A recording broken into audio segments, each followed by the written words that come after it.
been made possible by the lightning-fast way stocks can be traded today from just about anywhere.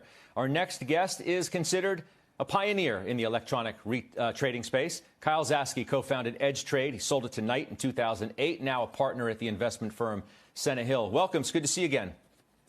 Good to see you. Happy to be back on.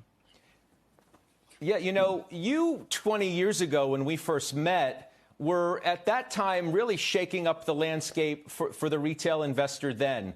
Now we're in the midst of what I truly believe is a renaissance. What do you think about as you're watching all of this unfold?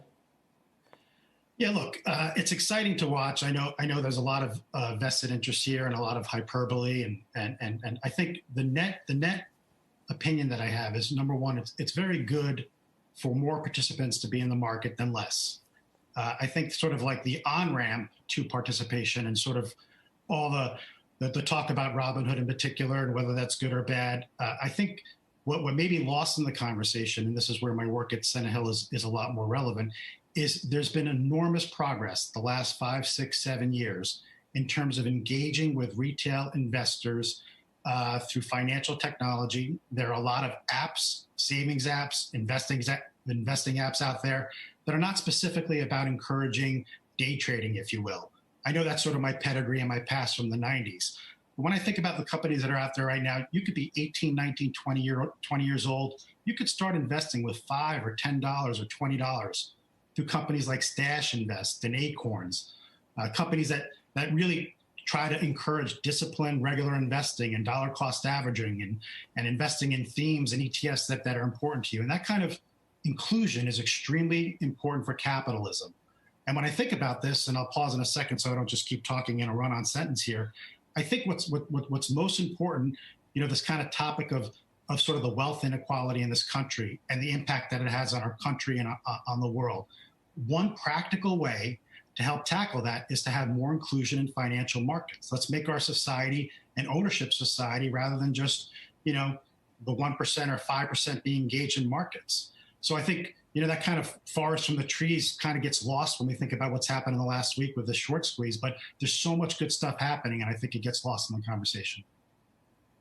I'm glad you make that point. And I mean, the fact is, and you allude to this as well, it's just never been easier or cheaper for the regular person trader to get involved in the stock market. It's really as simple as Ja Rule put it within the last hour. RobinHood, in his words, put the stock market in your pocket. That has literally been what's happened. It has opened it up to an entirely new universe of people.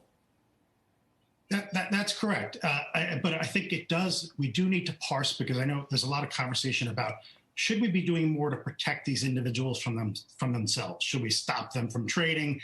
I think that kind of rhetoric has to go away. I think people should be allowed to speculate if they want. They should be allowed to buy stocks and sell it a few moments later for a profit. They can have any sort of perspective they want to participate. I just don't think that necessarily RobinHood should be the top of mind as the only mechanism, that they're the trailblazer that did something like this. I think encouraging people to invest for the first time is probably more important than encouraging people to trade for the first time. And look, I made my money starting a day trading company, so I don't want to sort of, you know, be the hypocrite here. But from a day trading perspective, I think statistics show it's really, for the most part, a losing proposition for most people.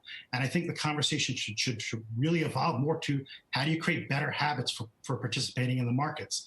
And that's not really through RobinHood. That's through a lot of different apps and saving apps and financial management systems out there that are really helping anyone for as little as $5 or $10 to start participating and learning. It's fantastic. Somebody used the word renaissance.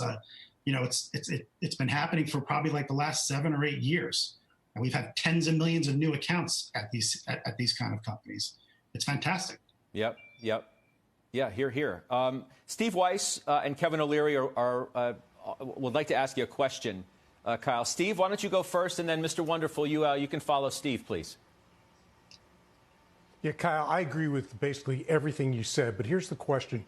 Do you think that having these RobinHood traders the day traders, How long do you think that can go on, number one? And number two, having this whole new class of investors coming in, is that going to increase volatility in the market or not meaningfully? Yeah, so let me answer the second part of that first. Probably will increase volatility, and we've seen some examples of it when we sort of have sort of this flash mob into particular names. But the net effect of it, whether it lasts or it doesn't last, you guys are all markets folk. The more participants from different areas, be it institutional, which are asset managers or hedge funds, to retail investors that are buying and holding, to traders with different time horizons, the more people in that marketplace at the same time, net for net, results probably in better pricing transparency, better execution, and all around healthier market. And the volatility, if it creates it in the short term, that doesn't mean we should sort of think, let's remove a certain portion of those participants because we think it's going to smooth out volatility. So I don't remember what the first part of the question was. If you repeat it, I'll try to address that as well. Let me ask you a question. Let me do this. I don't have too much time. I don't have a ton of time. Let me get Kevin O'Leary involved. Kev, what do you have for Kyle? Kyle, quick question about Robinhood.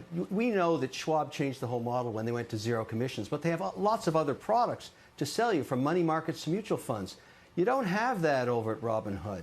The big scrutiny on this platform has been how do they make their money in the Citadel situation. Do you have any problem with that?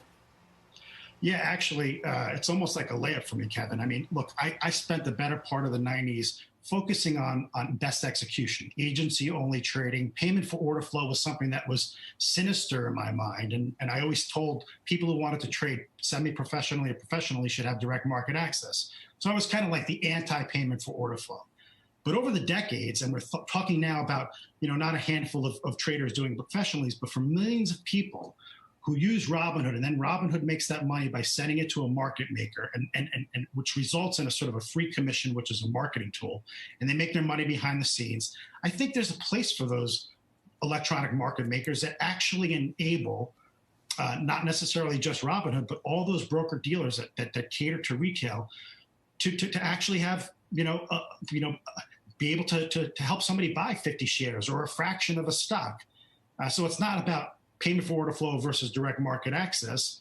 But to your point, I think if you want to help people, institutional or retail, having access to more than just being able to short-term trade stocks in and out, access to ETFs, access to educational tools, access to alternatives, things that are not publicly traded. These are big themes. There's a lot going on in the crowdfunding space.